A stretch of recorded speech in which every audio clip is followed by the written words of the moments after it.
दर्शक हो, आता पाहणार आहोत एक विशेष बातमी। सैफुल ते सोरेगाव सर्व्हिस रोडवर बेकायदेशीर दारूधंद्याचा ऊत आला आहे। ITI पोलीस चौकीजवळ असलेल्या चहा कॅन्टीन, चायनीज गाड्या, अंडा आमलेट गाड्या आणि पान टपरींवर बिनधास्त दारूंची विक्री चालू आहे।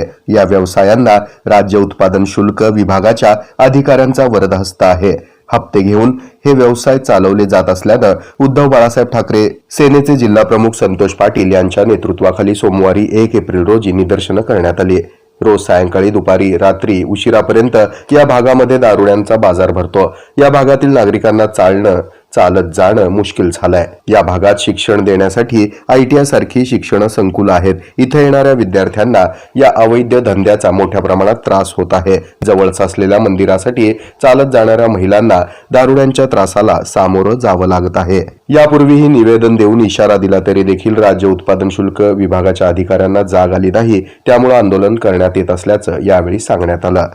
या राज्य उत्पादन शुल्क अधिकाऱ्याकडून आणि काही लोकांकडून पूर्णपणे आर्थिक व्यवहार करून या सोलापूर शहरामध्ये पानपट्टी असू द्या, चायनीजच्या गाड्या असू द्या किंवा ढाबा असू द्या, त्या ठिकाणी परमिट रूम आणि वाईन शॉपसारखं स्वरूप आज सोलापूर शहरामध्ये राज्य उत्पादन शुल्कच्या अधिकाऱ्याच्या आशीर्वादामुळे आज निर्माण झालेले आहे। खरं म्हणजे आज विजापूर रोड परिसरामध्ये एक 8-10 दिवसापूर्वी एक मोठं घटना घडण्याचा जो दुर्दैव होता तो टळलेला आहे। कारण तिथं कॉलेजचे मुली आज तिथं AG पाटील कॉलेज आहे, सोनी कॉलेज आहे, विविध मंदिर आहेत। पण अशा ठिकाणी जे महिला ये जा करतात आणि कॉलेजचे आपले भगिनी आहेत ते ये जा करतात, अशा ठिकाणी सार्वजनिकपणे कुठल्याही ठिकाणी तुम्ही दारू, जसं तुम्हाला सरसकट आपण पाण्याची पुरवठा करतो तसंच या एक्साईजच्या कृपेनं सर्व ठिकाणी जो दारूचा विक्री चालू आहे तो दारूचा विक्री बंद व्हावा यासाठी आम्ही गेल्या 20 तारखेला राज्य उत्पादन शुल्कला निवेदन दिलेलं होतं। परंतु त्या निवेदन दिल्यावरती त्यांनी कारवाई करतो म्हणून आम्हाला आश्वासन दिलं, परंतु कुठलीही कारवाई त्यांनी केलेली नाहीत। त्याच्यामुळं आज त्यांना आपण स्मरणपत्र याद्वारे देत आहोत की समजा आता इथून पुढे जर तुम्ही नाही केला तर आज एक्साईज सुधाराचा जो कारभार आहे राज्य उत्पादन शुल्कचा, त्या कारभाराच्या विरोधात शिवसेना उद्धव बाळासाहेब ठाकरे पक्षाच्या वतीनं शिवसेना टाळणं तेच दारू आपण या एक्साईजच्या ऑफिसरच्या टेबलावरती ओतल्याशिवाय आम्ही राहणार नाही। या प्रसंगी घोषणांनी परिसर दणाणून सोडला।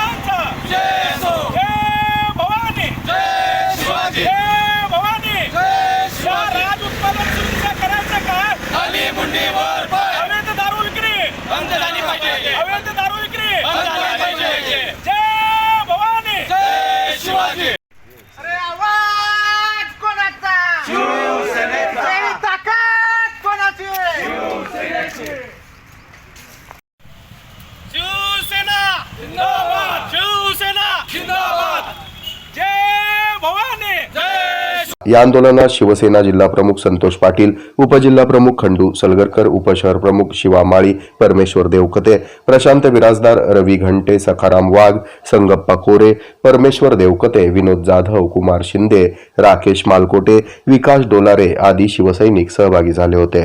सदर विषयावर त्यांनी 20 मार्च रोजी लेखी तक्रार दिलेली होती व आमच्या उपअधीक्षक श्री पाटील यांची भेट झालेली होती आणि त्या तक्रारीच्या अनुषंगाने केसेस कारवाई करण्यात आल्या। दिनांक 22, दिनांक 23 व दिनांक 26 रोजी कारवाई करण्यात आलेली आहे। पण त्यांची मागणी आहे अजून वारंवारिता व्हावी, त्याला डिपार्टमेंट बांधलेलं आहे की वारंवार केसेस केल्या जातील, भरारी पथकासह होतील आणि पोलीस विभागाबरोबरही केल्या जातील।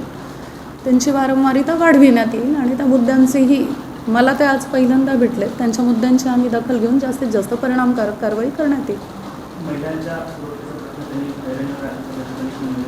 वाईट हे होतं एकही महिला सांगायला आली नाही।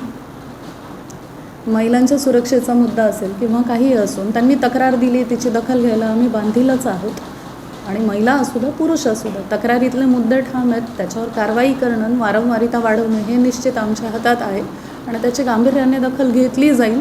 जर कॉलेजचे मुलं जर पितांना आढळले तर 100% 6884 अंतर्गत म्हणजे विना परवाना नसलेल्या ठिकाणी मद्यसेवन हे चुकीचं मानलं जातं आणि त्याच्या अंतर्गत कठोर कारवाईचे अवलंब केला जाईल। जागा मालकांनी स्वतःची जागा ही अनधिकृत ढाब्यांना किंवा मद्यप्राशनासाठी उपलब्ध करून देऊ नये व ज्यांच्याकडे मद्यसेवनाचे परवाने नाही आहे त्यांनीही ऑफिशियल अधिकृत लायसन्स वगळता अन्य ठिकाणहून मद्यपान करू नये असं आवाहन करण्यात येत आहे.